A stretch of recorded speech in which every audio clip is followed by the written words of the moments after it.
All right, good afternoon, everyone. We're going to give it a few seconds. I know we have a lot of folks joining us today.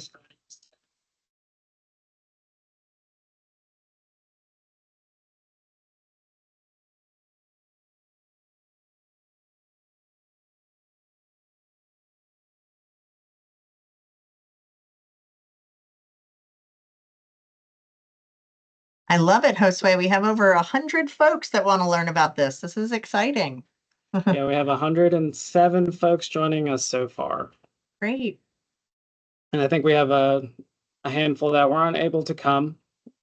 But I think in total we have over 200 folks joining us. That's great. Oh, nice. If you're joining us from outside of the Asheville area, hopefully you're able to experience some fall. I know we're starting to experience some cooler weather here in Asheville.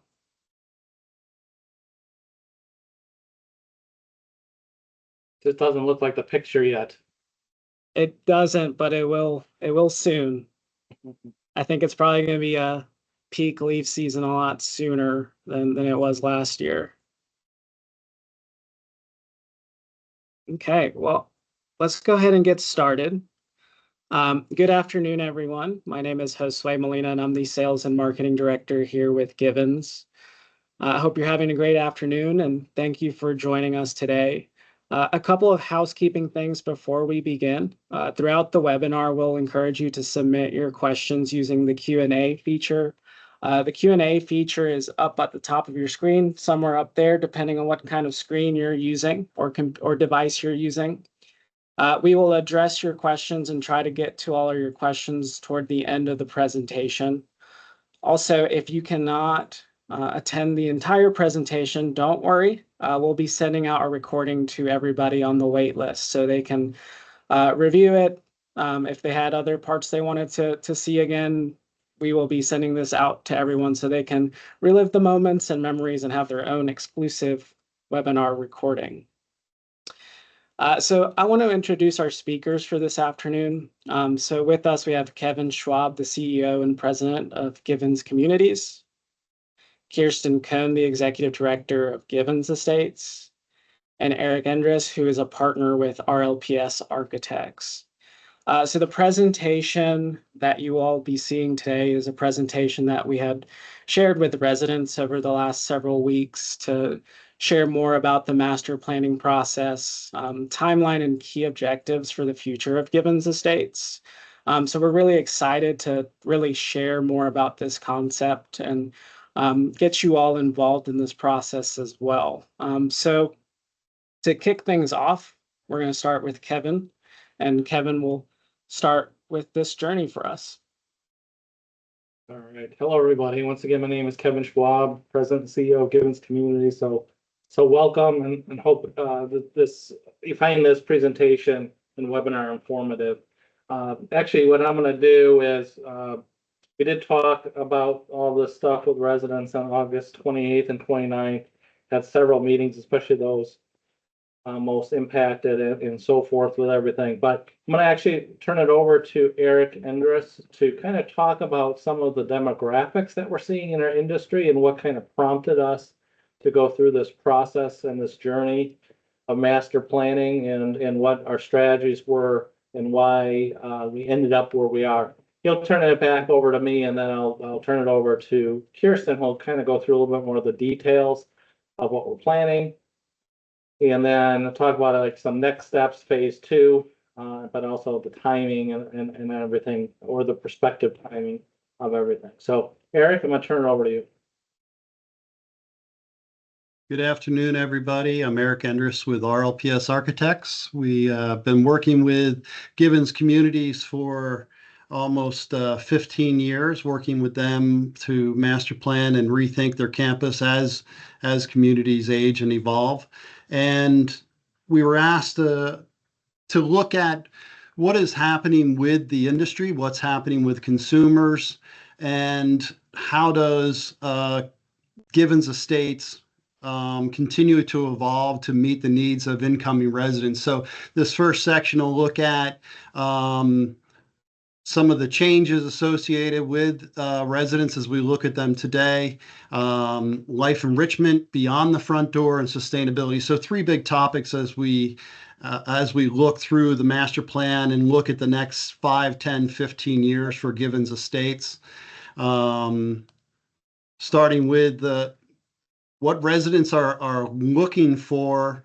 And I think some of the biggest changes that we're seeing in the industry is that people are looking to enter into a community that is, and they're looking for human connections associated with that community. They want to not just be living somewhere, they want to be a part of a community, part of the activities that are going on, engaging with the chefs when you're ordering food, engaging with other residents. And so part of what we're looking to do is create spaces that allow for that social interaction that is beyond what we would typically see in a life plan community.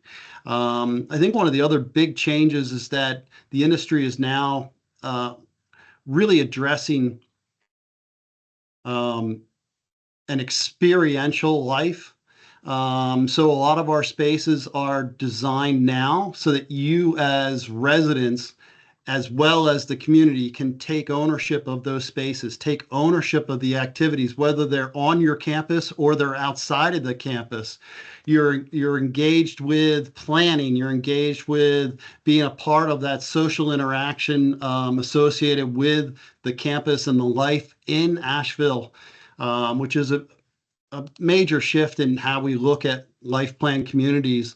And so we've really, as we plan, we look at the big pictures and how buildings relate to each other, and we set up a program that allows those interactions to happen, and it really works itself down to even the smallest, simplest details that inform the environment, inform the lifestyle, that interactive lifestyle that people are looking for, that really creates an environment where we want you to say that you're just changing your street address. You're not changing how you live.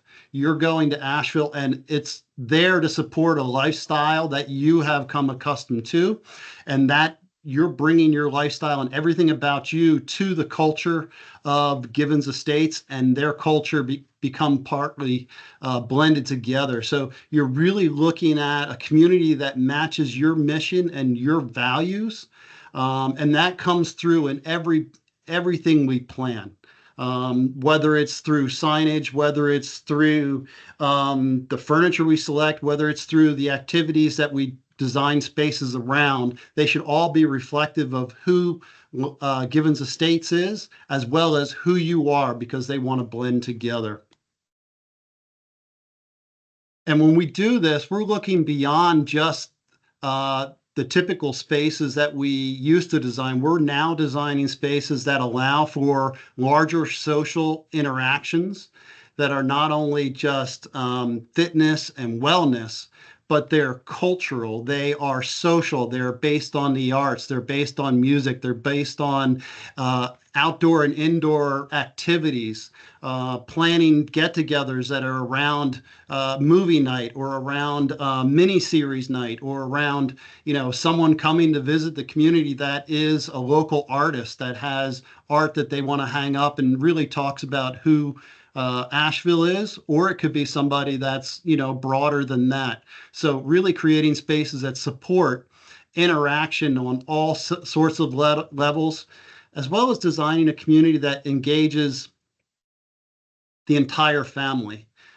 Givens is a unique life plan community, but a lot of communities are starting to experience that they have multiple generations of families that are now living at Givens Estates, whereas their kids are now there, and they're inviting their families to be a part of that lifestyle. And so we're looking at spaces within the community that can be for the entire family. Some are, designed just for the kids, but some are designed so that all those activities can be for everybody in the entire family. And so that changes how we aesthetically address those spaces. It changes where those spaces are in the community. And it really addresses a new lifestyle a community that is engaged with residents. And we're also looking at how we create spaces that are in between buildings, that are outdoor event spaces, that are destination spaces that you go to because in the evening you want to sit out and listen to music and have a nice glass of wine and some evening cocktails with your friends. So creating indoor and or outdoor spaces are really the focus of all of our expansion efforts right now. Another unique thing about Givens is, and we don't see this everywhere, is their emphasis on sustainability. Part of it is the residents that live there. Part of it is the board and the leadership. And it really comes through in conversations with Givens communities, not only Givens Estates, but all of Givens communities, how they address sustainability across all of their campuses. And so there are programs associated with LEED, which you may have heard of, which addresses how the building interacts with the environment. But there's also programs associated with well building standards that really looks at how the building interacts with people, making sure that we're selecting paints that are low VOC, selecting carpets that are not off-gassing, things that would become problematic and we can address by simply choosing a different product to create a cleaner environment to live. We're looking at Passive House.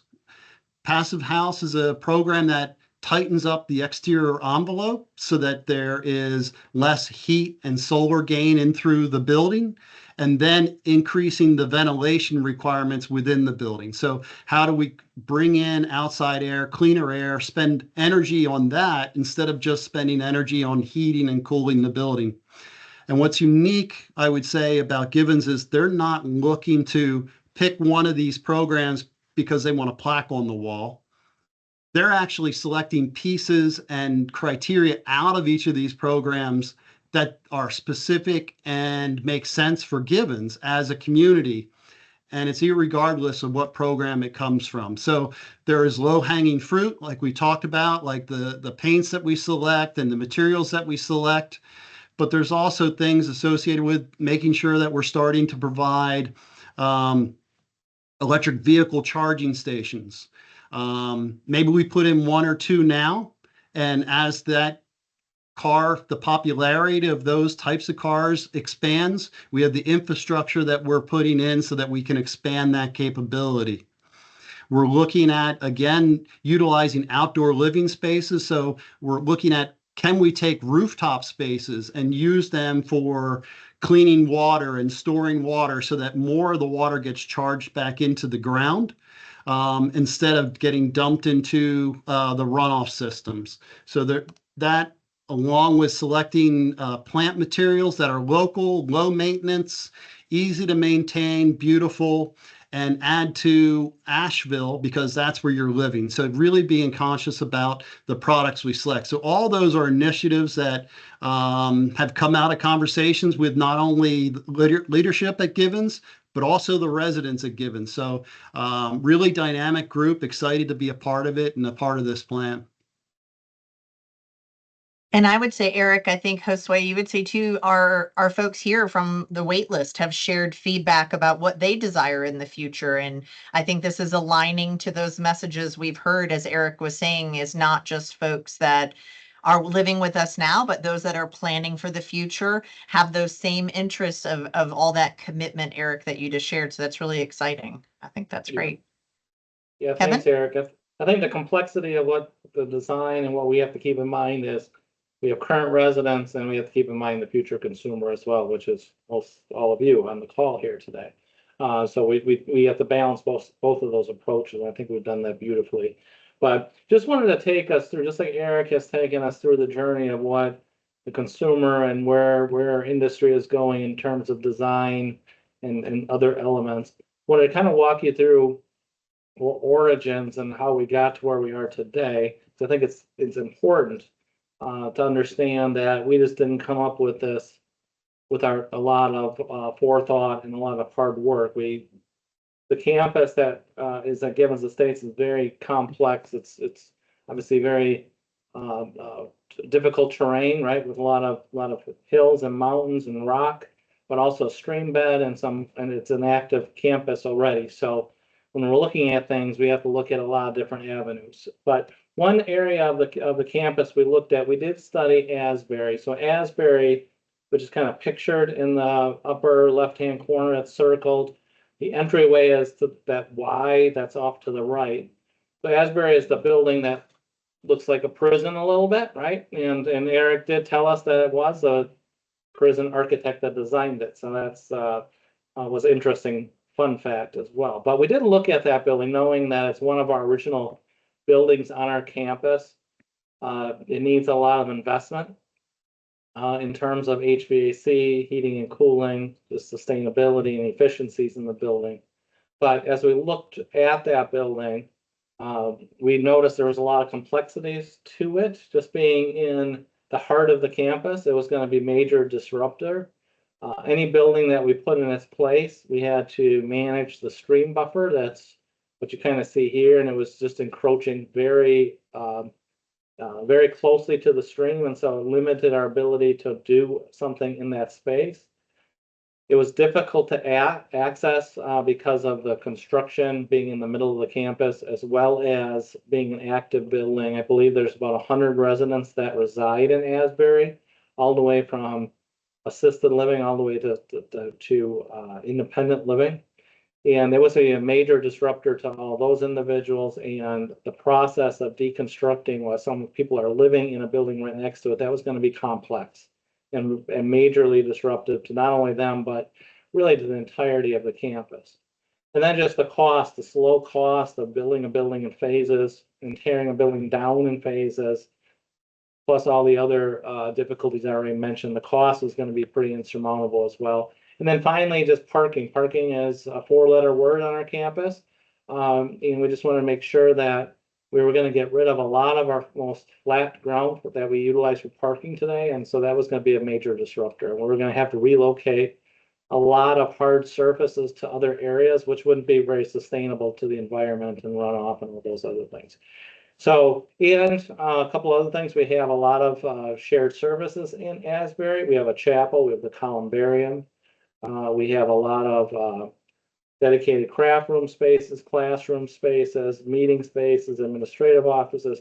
We are going to have to relocate all that, and that was going to be a challenge as well. So we went through that proper study to understand it, as it was a plan in our past to address Asbury, but we're choosing to keep it. And we'll talk about that as phase 2 of what to do with Asbury and what we're planning on doing. But the building has great bones, and we felt like it's sustainable to keep that building and to repurpose it and to continue moving forward with it and make a little bit of investment to make it sustainable, as well as bring it up to 2020 standards.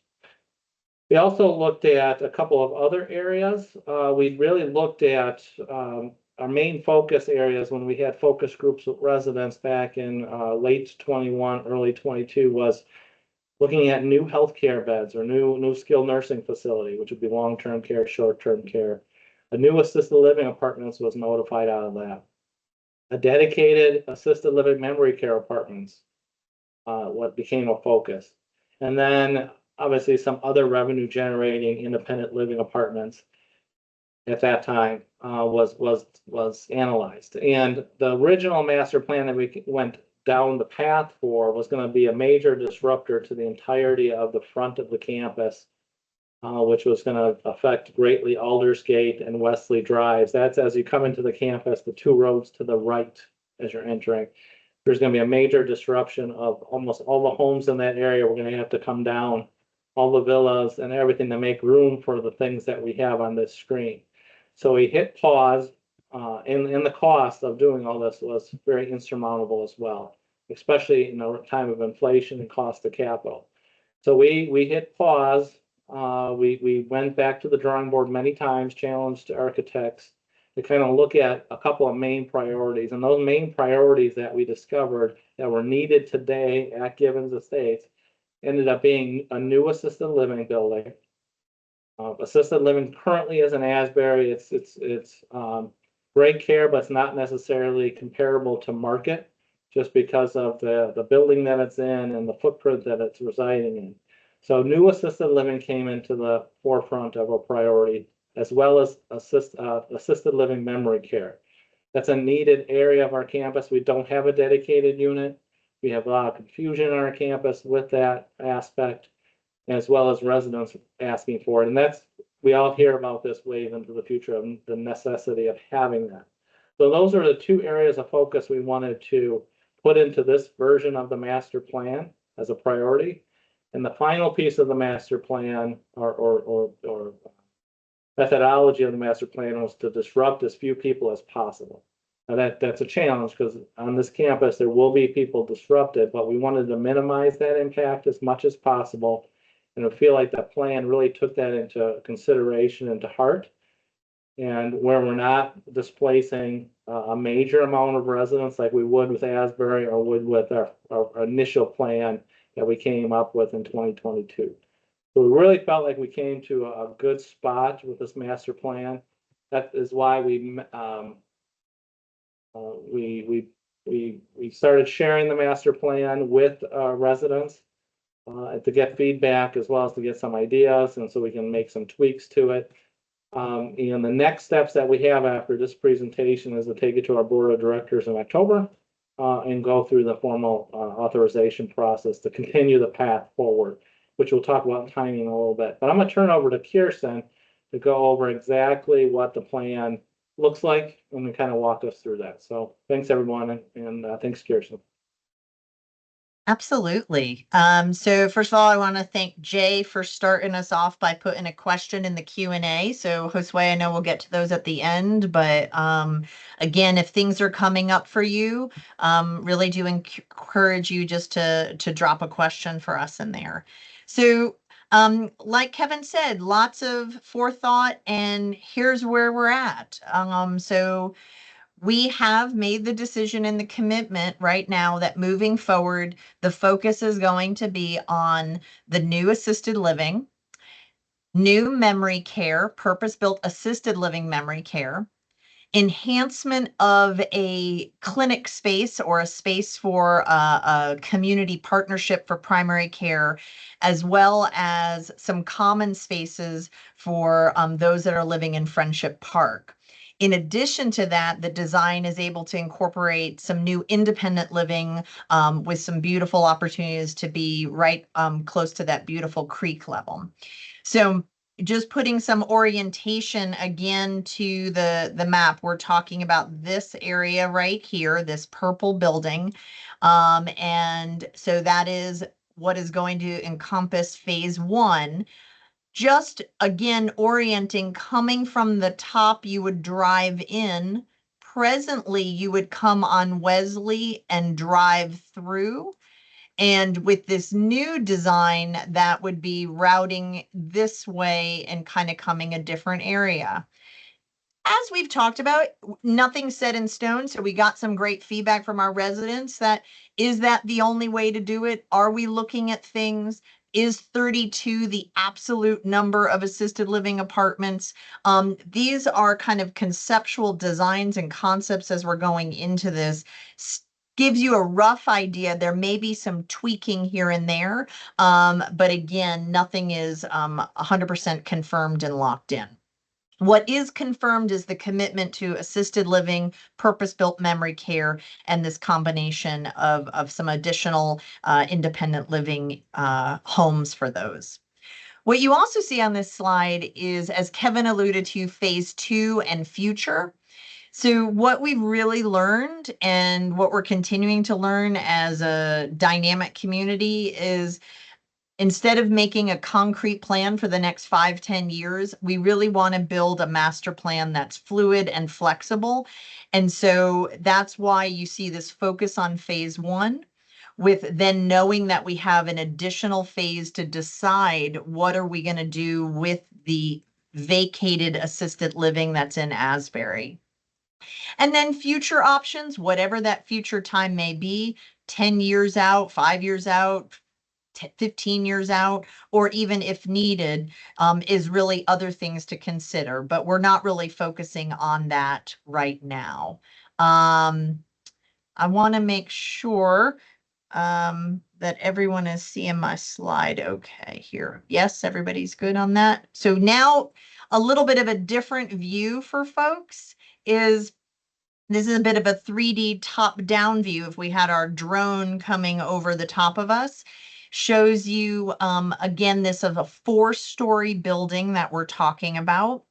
What I want to draw your attention to is we're really excited that this building connects to Oxford, which is this small circle, and it connects to Friendship Park. So we now have an opportunity for our campus to have our independent living, our assisted living, our memory care community together nestled with us, where they have some separate space, but also the ease of family, friends, to connect and come over and visit and still be part of their community. In the bottom corner, talks about the minimized reduction of disruption. And so as Kevin alluded to, we really looked at what is the smallest impact we can have. The impact is 6 different cottages that are in that big circle space. And those are units, as noted there, 210 through 214. And then 1 home that is typically would have been here on Wesley, 301. The other change is presently where this building is where the 3 villas are that house 24 apartments. Those would come down to make space for this new building. And then there is an impact to an apartment across the Oxford Way to connect that community. Again, we have a star here in the upper corner. This is indicated for some kind of tagged for some future resident outdoor space.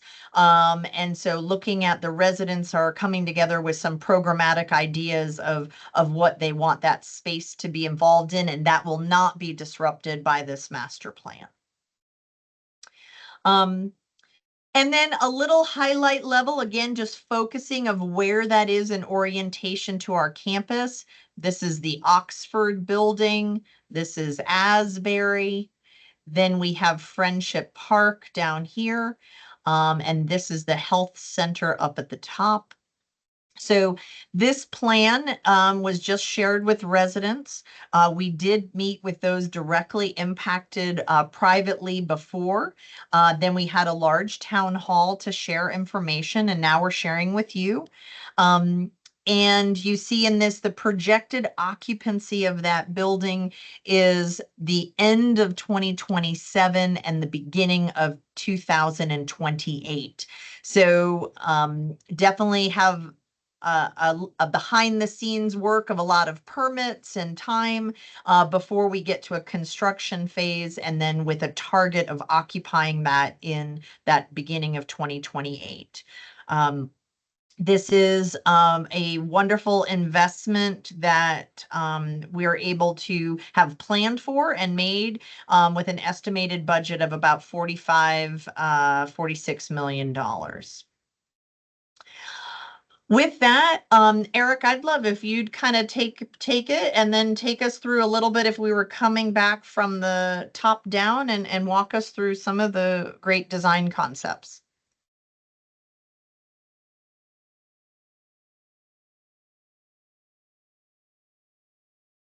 Eric, you're muted, I think. Eric, you're muted. Thank you, Kirsten. Sorry about that.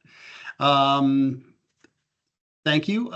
So this building that is in purple is now blown up on the screen a little bit. The connection to Oxford, Oxford being the top, the connection to Friendship down on the bottom. So what's really important about the final placement of the building is that it becomes a way of connecting all the residents that are in 180 and 140 Friendship Park with Oxford and Oxford Commons and everybody that's living in the new building. So we want to make sure that those social connections of residents don't get lost when you move to assisted living. We want to maintain that and maintain the ease for that. And so that's why these bridges are so important. The residents that are in the third and fourth floor in assisted living have their own social amenity spaces. They have outdoor terraces that are looking down creekside, terraces looking down over the gardens and the mountains beyond, outdoor spaces that are looking up to the courtyard in front of Oxford, but they're also directly connected to Oxford Commons. So they don't need to travel far for dining, for living, and for social connections, but they are not that far and totally connected to all their family and friends that are in those other buildings. So that's really important to us. The other thing that's hugely important is that the product, the assisted living suites, will all be one bedroom suites. You'll see that as we go into the next section here. They'll all be one bedroom units. So you'll enter into a kitchenette with a living room, and then you'll have a private bedroom, which is a little different from what they have right now. Again, part of why we're making such a big change here at at Givens Estates. The total of 32, 16 per floor. And then we drop down one floor, or drop down to the first floor, which is where we have the assisted living memory care. Assisted living memory care has really become an important program on every life plan community, having a space that is specifically designed for loved ones that have cognitive issues that need additional support. It wants to be connected to everything so that one person that might move into assisted living, there's still that ability for family members to be right there. On a personal note, my parents actually got separated in the beginning stages of my dad's Alzheimer's. And my mom would have to get into a car, drive over to that other campus. This allows that connection to happen right on the campus and connected with all the other buildings. So fantastic idea.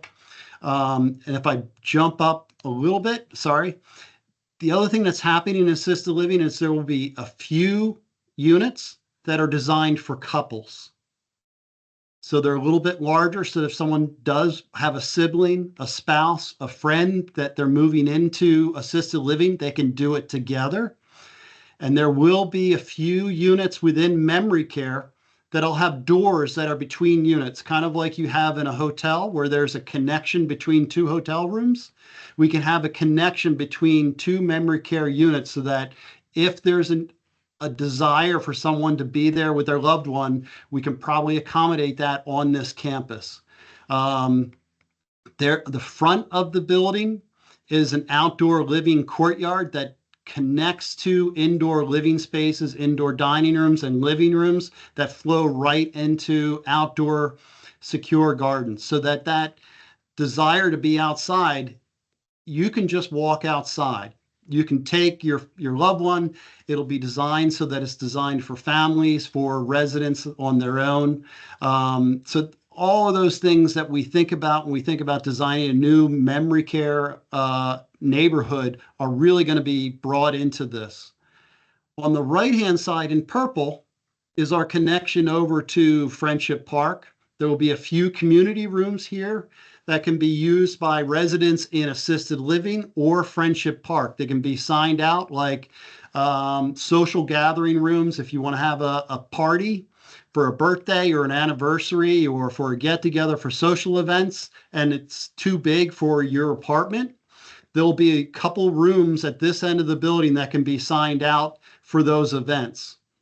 As Kirsten said, on the left-hand side is a clinic, looking at a community partner with primary care partner so that care can be brought right onto campus. Now everybody in Oxford, everybody in Asbury, everybody in Friendship can internally connect to a clinic that's right on campus. Fantastic idea. Not every community does that. Really, a really nice amenity to have.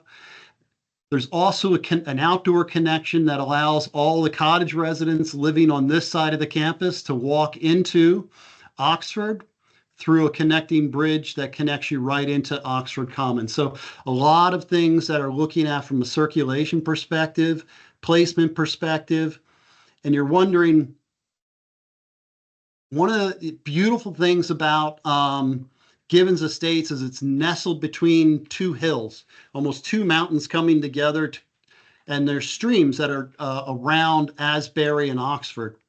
Well, that means that the site is kind of sloped as we look towards the stream. But what's unique here is that it's not only sloped in one direction, it's sloped and canted down towards the stream. So from left to right, as well as from bottom of the screen to top of the screen. So that allows us to bring in 8 independent living apartments on a lower level that has a terrace, a walkout terrace that faces the stream, and still allows that terrace to be above a walking path, so that if you're in Friendship or any of these cottages, you can still walk outside along the stream and not be right at those independent living apartments that are at the lower level of this building. Socially, these apartments are very much like Asbury, where the corridor that connects through is the corridor that allows independent living residents to come through the building. And what that really does is that mean you don't have through traffic going through memory care. Memory care is a unit to itself. Only those people that need to be there are within that unit. You don't have people trekking through there. And the same thing with assisted living. You don't have independent living residents walking through an assisted living area when they don't live there. So assisted living can connect, but it's not a thoroughfare for independent living. So really using the levels of the building to allow those social connections to happen, but also keep those areas and give some autonomy to the people that live in the building. So those are some exciting things that we look at as we go through the building and placement of the building. There are, as we go through and pull assisted living from Asbury, which is currently on the 2nd and 4th floor, that will free up some space in assisted living on those floors. And it also, the clinic may not take all of this space. So we may be able to get some social amenity spaces and look at how we add independent living social spaces in both Asbury and the new building as we design this. So that's kind of all exciting as we go through the design process. As we design new assisted living, one of our goals is to make sure that assisted living feels, looks like, acts like independent living. There shouldn't be a step that you feel when you move into assisted living. The only thing that's changing about your life is that we're adding some support to the things you need.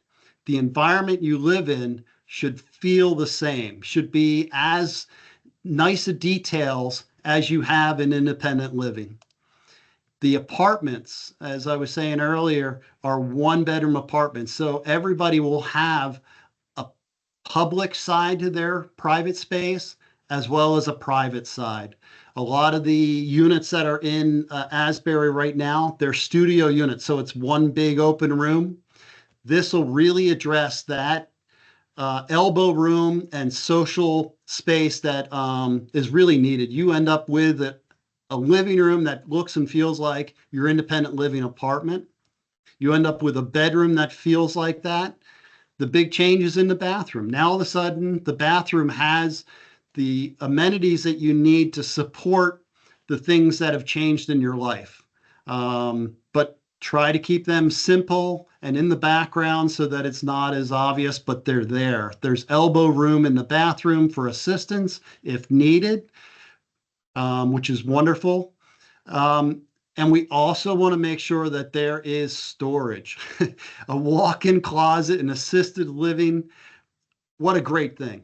So that you still have space for all of your personal items within your apartment. And as we are designing in independent living, assisted living, and memory care, we're making sure that we're looking at outdoor spaces that flow directly from a dining room on the inside to an outdoor dining terrace. If you want to eat outside, there's lights there. There's an environment there that's attractive. It's just brings you outside. Being connected to daylight, being connected to the outdoors is a wonderful way to keep your body in sync with the natural rhythms of life. And we want to just make it so easy for people to live outside if they want to. So those are some key things we look at when we look at assisted living. Memory support is really an evolving space. And there are special needs, special training for staff, but also special needs for residents. Spaces want to be vibrant. We don't want to move into a space where all of a sudden the color gets washed out, because it's that color that helps us understand what type of space we're in. The furniture helps us understand that we're in a living room, that we're in a nice, comfortable, relaxing dining room. And those spaces should just feel like they're spaces you want to be in, spaces you want to live in. The dining is really an interactive dining experience, having chefs that are in the space, interacting with residents if they want it, or they can eat by themselves or eat in groups at tables. We try to keep the environment of memory care to smaller numbers. We are looking at 16, and I'm going to flip back to the plan because this is a key, and sorry about the flipping here. A key component. There's only 8 residents, 8 one-bedroom apartments on the left-hand side of this plan, and 8 on the right-hand side. So from an experiential level, these residents are living with only 8 people. But from a staffing perspective, from an efficiency perspective, from an operations perspective, it's 16 people that they're taking care of. All of that is coming up through hidden elevators, so that service is hidden to kind of bring all that back of the house stuff and make it disappear so that the living environment can feel like a house. And the living environment can feel comfortable and not see the carts in the hallway and things of that nature that remind you that you're in an institutional environment. You're in a home. You're in an environment that's there that allows you to live to the capacity that you have at that moment. So it's a real specialty. We design in spaces for music and for art. We know that art and music can connect to people. It's one of the last parts of your brain that starts to deteriorate. So you can draw people out of where they are in their disease through music and through art. And so those spaces are critically important and need to be addressed as part of the basic and fundamental program and design of the building. Having a building that just in the background helps you understand where you are through not only like devices like kiosks that allow you to put personal items in the hallway, but having rooms that are large enough that you can put your furniture in your bedroom. You can see into your living room, into your bedroom, your furniture. You know that's your space. That feels good because that's the dresser, that's the armoire, that's the cuckoo clock, that's the whatever that you had in your home. So you are connected with that space. Using bright colors and bold colors to help with wayfinding, just a lot of different subtle things that the building can do to help make your life easier. And then when we get into the bedroom, having a bedroom where there's connections to and visual connections to the bathroom, visual connections and social space for family to be in that room. It's a little bit bigger than nursing rooms because family members are part of this environment a little bit more. And you're creating a little bit more of a home-like environment. So there's a lot of things we do to memory care to make it feel like your space. And in all of these spaces, you can see that big window in the background. Bringing in natural daylight wherever we can becomes so critical to success of these spaces. Going outside, having spaces that are designed for the entire family, very important in memory care. So a lot of things we look at and try to bring into the environments, and you can see why those 2 programs in particular are such an emphasis for Givens Estates and Givens communities.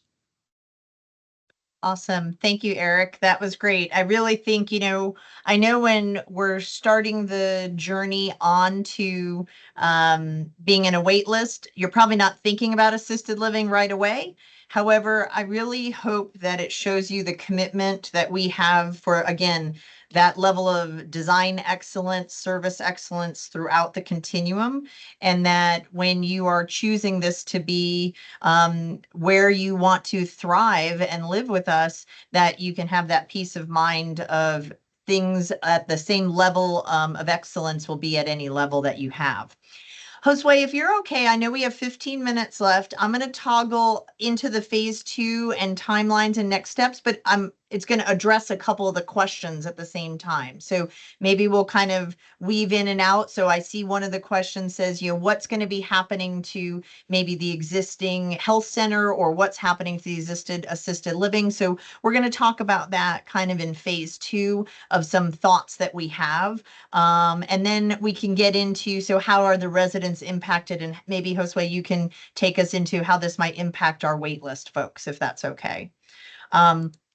So in phase 2, assume fast forward, right? Folks have moved into our assisted living and memory care and those new independent living.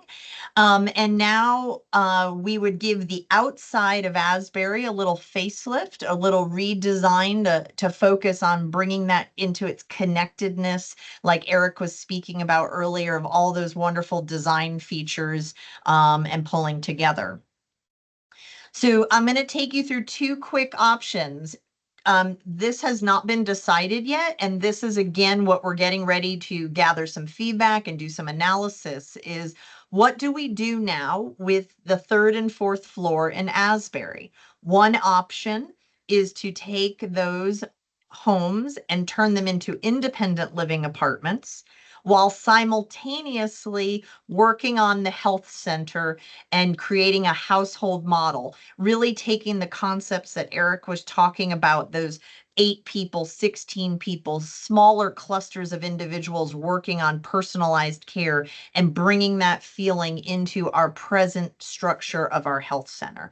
So that's one option that we're looking at. On the flip side, it's doing the opposite. It's taking the health center, taking our skilled needs and moving it down into the heart of our campus, into Asbury, into that 3rd and 4th floors, and modifying for both short-term and long-term needs of our residents. And then looking at the top where the health center is presently and making that into some independent living. So again, didn't want to just blow by that, but nothing really focusing right now. Our attention is really on addressing our resident needs in phase 1, and knowing that phase 2 decision is pretty close to the next step that we need to figure out what is the best future for Givens. There is those future options 10 plus years out. We are very landlocked. We don't have a desire to, knock down forest or try to build more into rock.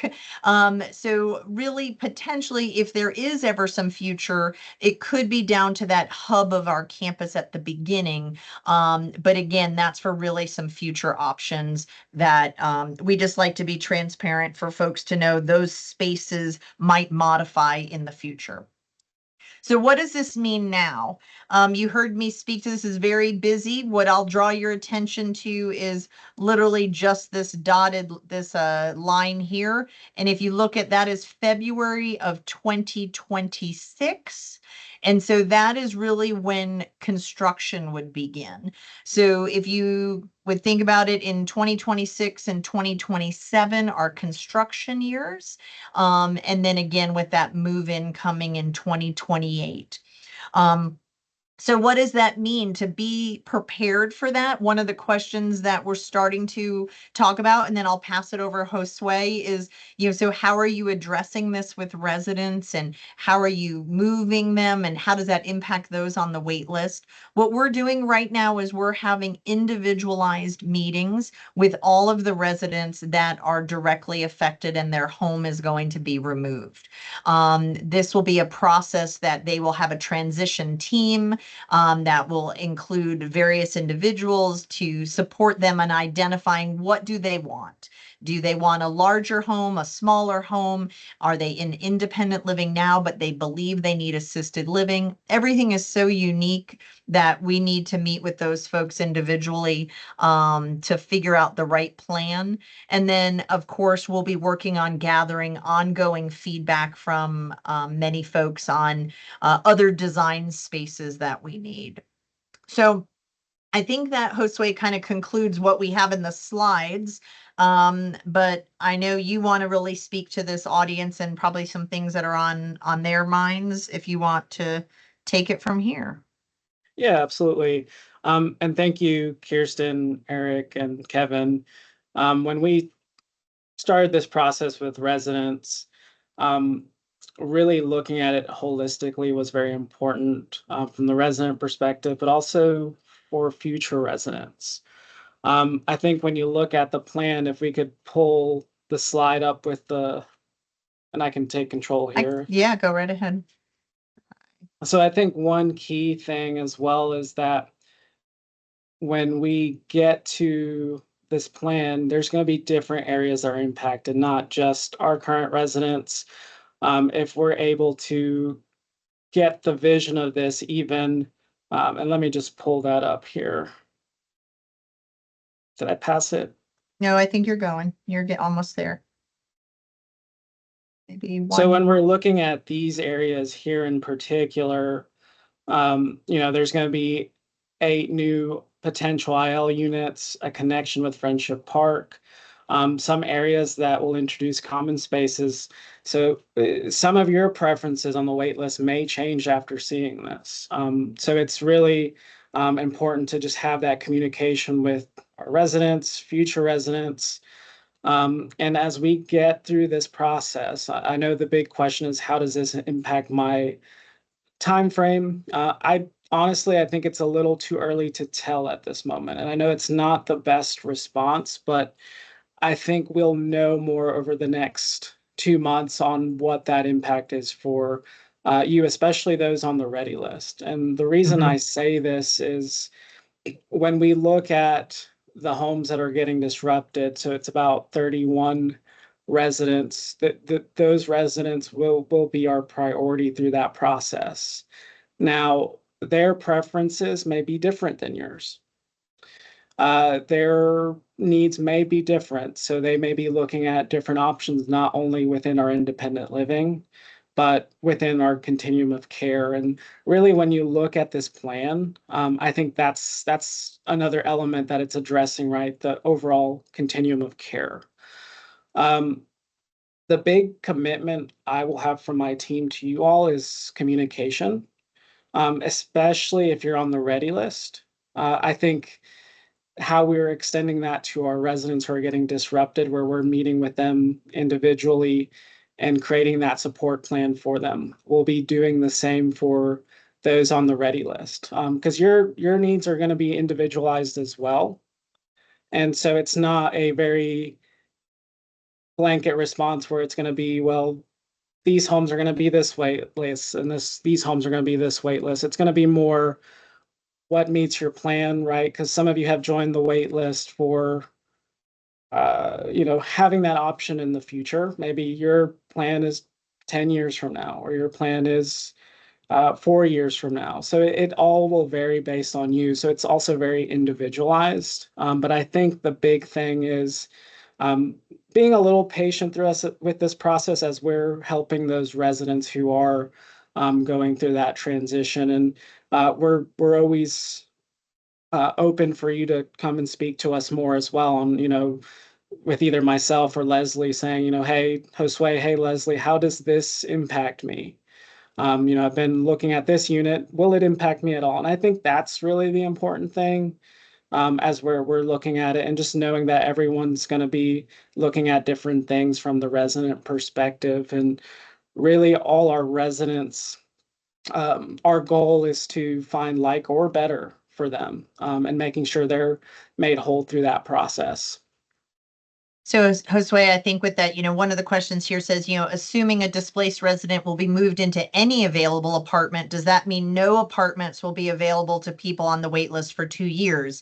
I think what you said to that is not necessarily. It really is. I hate that answer, but right. And we're really not trying to move and move and move folks. So we want to make sure we're meeting their needs of, someone may not want a cottage. Someone may want to move to an Oxford apartment, right? And so it could be that a certain style is not available, but it might be that there's many others that are. Is that correct in that? Yeah, that's correct. So it's not gonna be a blanket. We're gonna stop all moves-ins for 2 Right. years. It's gonna be a case-by-case basis. We'll be evaluating each thing that comes available. Perfect. And then making sure that we're being diligent on that for our residents as well, and also for our future residents. And I think how I mentioned earlier, after seeing this, maybe your preferences would change. So then having that conversation, that dialogue with us is also important. Great. I Kevin, would maybe also you, add, oh, go Kirsten, ahead. I'll also add real quick, in regards to that, we're most likely moving people from like units to as like units as Correct. possible. Now, they could choose to upgrade from that. That's some of the questions or answers that Josue and Kirsten has mentioned, but most of the time they're gonna be going into a like type of unit. 26 or 27 of the individuals live in villas. Most likely will be going into an Asbury, so it depends highly into what units you're looking for, but it's really gonna be these individuals are gonna be kind of targeted to certain spots on the campus Great. as well. Kevin, one of the questions maybe is for you. Also said, is Highland Farms developing a similar master plan to share? Yeah, we're in the process of it. This was our priority because Gibbons Highland Farms is currently under construction with Vista Ridge South in North just finishing up. So it's an active campus with some construction on site. We are also looking at the next phases out there. Hopefully we'll be doing some more Meadowmont apartments or some duplexes. That's what's out there, as well as looking into some of the healthcare components on that campus. So that's going to be our next steps as we wrap this project up, or at least the planning process up, to put some attention into that plan. Great. I see a pickleball court question. I will say it is one of the pieces of feedback that folks have been giving about that space that is a resident driven space outdoors where that yellow star was. So a pickleball court is being considered and looking at seeing the resident feedback for that. So nothing solidified, but has been suggested by some residents presently and future folks as an area of interesting, a feature for us to have. And then below with the first question was, will you do more solar? I don't know who wants to take that. I think we have a commitment to sustainability, but Kevin, we're making appropriate choices, right? Correct. I can answer that. I mean, especially with this new building, we'll take a look at it and study it and do all the necessary steps that is important to Gibbons communities as we move forward. There's other ways of sustainability too that we continue to look at. But we're constantly looking at that, especially with a new building. It's a new roof. It might be a good timing to do solar if it looks like it fits. We plan on some terraces as well for some of the residents. I don't want the solar to be in their way or the glare, so we have to look at that in mind. But as we look at Oxford as well as Creekside hybrids, all those roofs are becoming of age, and when those aged roofs get replaced, we will look at solar on those places as well as Asbury. So it's a yes and a no. It's just we have to evaluate each project under certain circumstances. And we also had another question here about how many independent living residences will be lost versus built.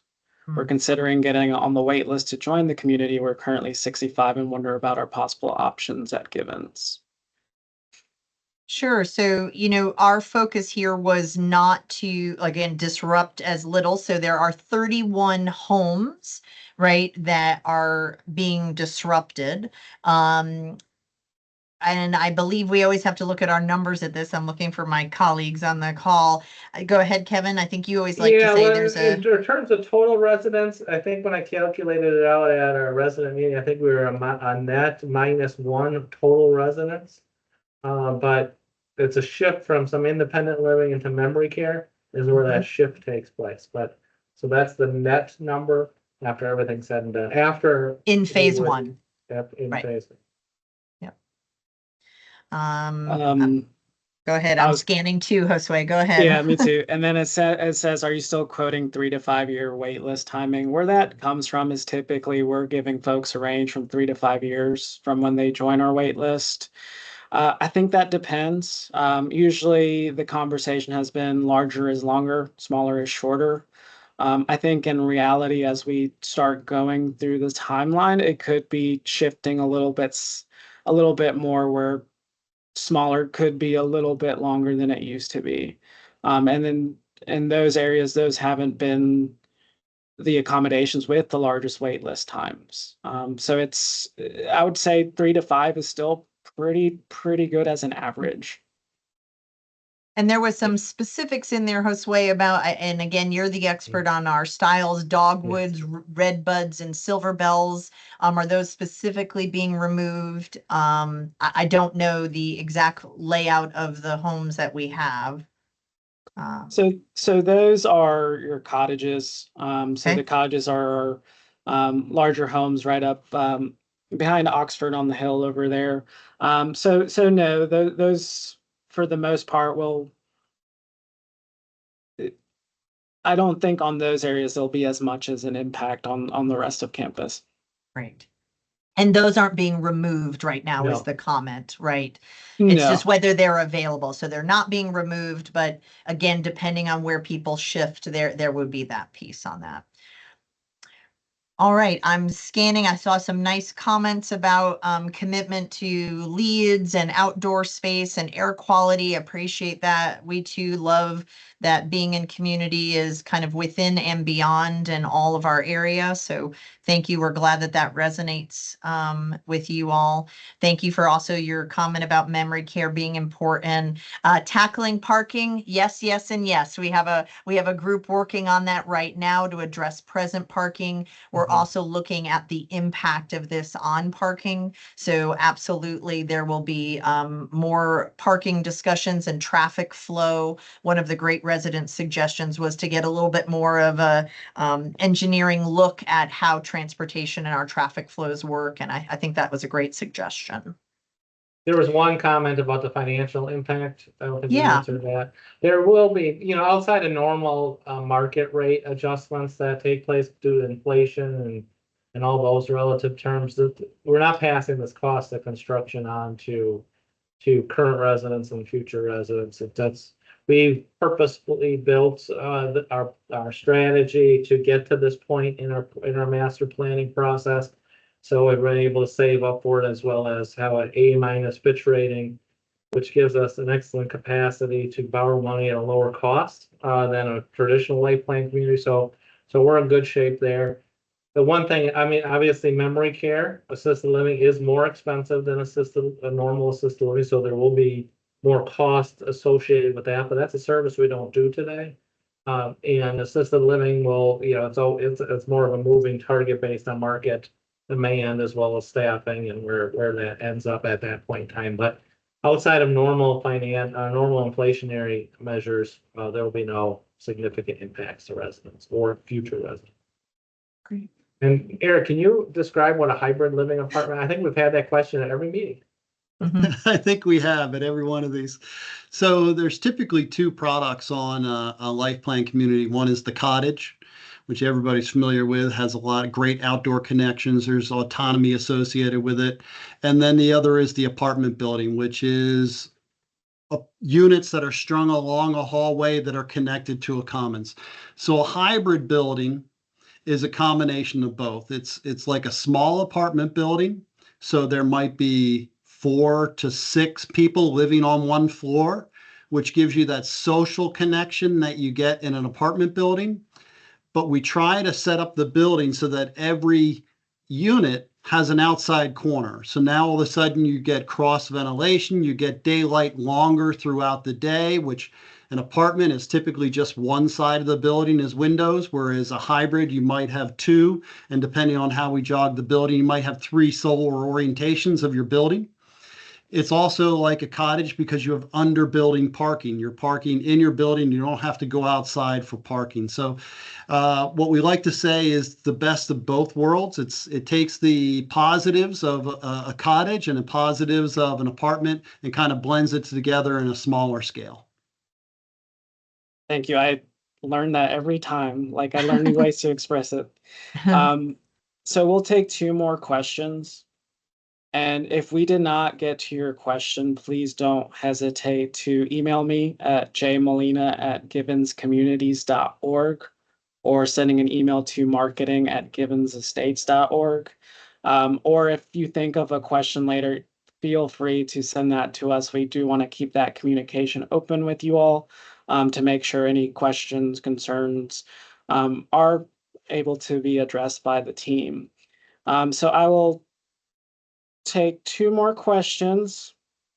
First question, are any of the older varied design homes to the right of the entrance impacted to be removed? Yes, those are going to be the Aldersgate Circle homes. Currently really at the end of that cul-de-sac. So if you have a map, you'll see, I think it's 210 through 214. And then there will be one on Wesley Drive that is 301. So there's 6 of those homes that will be impacted. Not all of them will be impacted. Just a quick comment on the hybrid similar to Creekside. Yes, it's exactly Creekside. I do And see then- someone has their hand up, Josue. I don't know if we are unmuting or if we have that ability or if that individual could, I think it's Charlie and Shirley. We can unmute. So Charlie and Shirley, if you'd like to ask your question, I can unmute you. So I will go ahead and do that now. So Charlie, you should be able to use your microphone if you'd like. Still see the little mute symbol on theirs, maybe. Yeah. While you do that, while you undo that, I'm gonna answer, there's a couple of questions that came in through the chat. One is, are you planning any home care options for independent living? Yes, that's a major expansion area. We started that about 2 years ago with really investing in home care. People's desire to age in place, especially at Givens Estates and Highland Farms, is highly desirable. So we're investing heavily in that aspect. Obviously, home care can't do everything. That's why we have to invest in assisted living and memory care at the same time. So, yes. I also see Josue saying, just like, we know that folks are impacted maybe by this on campus. If the question is, these changes might affect timing of access in ways that are not okay for a waitlist individual, right? Is there refunds? Where should folks go for those kind of personal questions? You can direct those questions to me, Leslie, or really that general marketing@givensestates.org. That's monitored by myself, my team. So that's a really good way to get a hold of us as well. So any of those personal questions, feel free to send that to us on any impact and questions. Great. So there's 2 hands up. 2 hands up. Jerry and Charlie.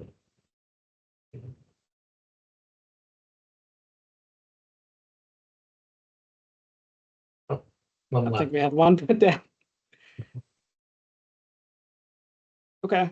I love everybody's patience with us. So. I think we've gotten through. I'm scanning quickly one more time. Oh, here's someone can hear. yeah. We can hear you.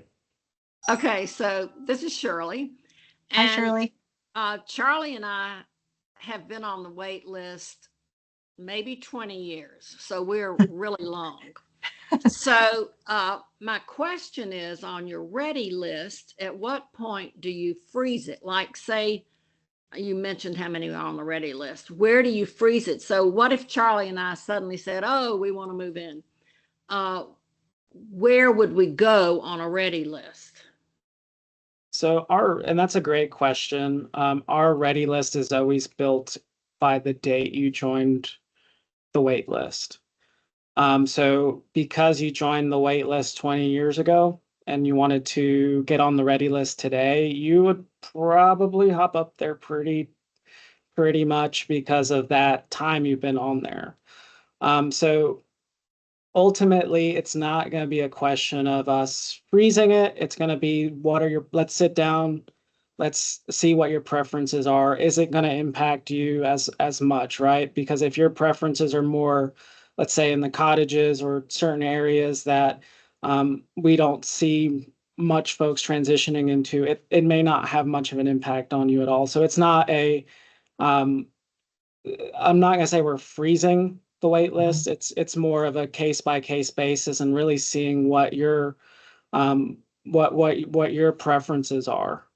Does And that Josue, help? yeah, I think you and I also made a commitment to really get some of this deeper dive with our present residents, because that's the missing piece to these questions, right? And so for the group knows, that's really where we're committed to getting, now that folks have had some time to process the information. We're going to be really starting with them here in the next few weeks in September to start having those meetings. And hopefully in the next 60 days or so, we'll really have a much better understanding of what styles of homes are being most impacted. And then there could be an updated communication for those that might have impacted with that. So that's kind of our commitment to get that to you all. Well, one thing I want to say is that I'm just so impressed with Givens. We have been since the moment we signed up. I've been impressed with the leadership, just so impressed. And this meeting today is excellent, really Thank you. excellent. I especially, I mean, I appreciated everybody, but Eric's comments, there was so much wisdom in what he had to say. And I'm also, of course, the people that are at Givens now that are being disrupted should have every advantage. So I appreciate that too, in case someday that happened to us. So thank you so much. You're Thank you for the welcome. kind words. Thank you.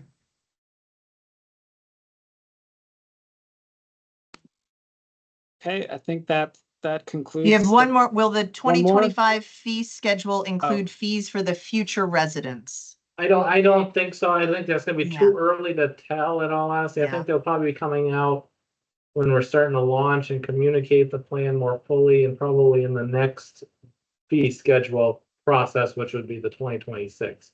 It would be the earliest if we even can get to that point.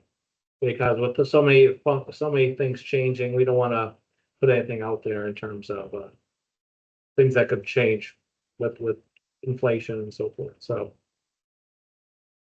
And then I think that was the end of our questions. Steve's been patiently having his hand up there. Steve, I don't know if you can unmute there. But if so, the floor is yours. And I've allowed your mic, Steve, so you're able to turn it on when you'd like.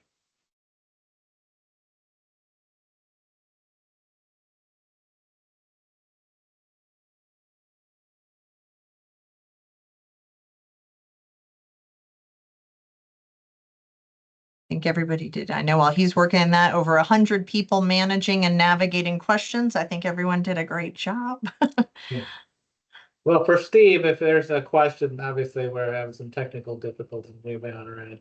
Steve, call Josue, the marketing department, or send that email through. I think that's a good way to get your question answered. Absolutely. And appropriate. We apologize for this. Great. All right. All right. Well, thank you everyone for joining us. You're so welcome. Thanks, guys. Thanks, Have a wonderful everybody. afternoon. Thank Bye-bye. you, everybody.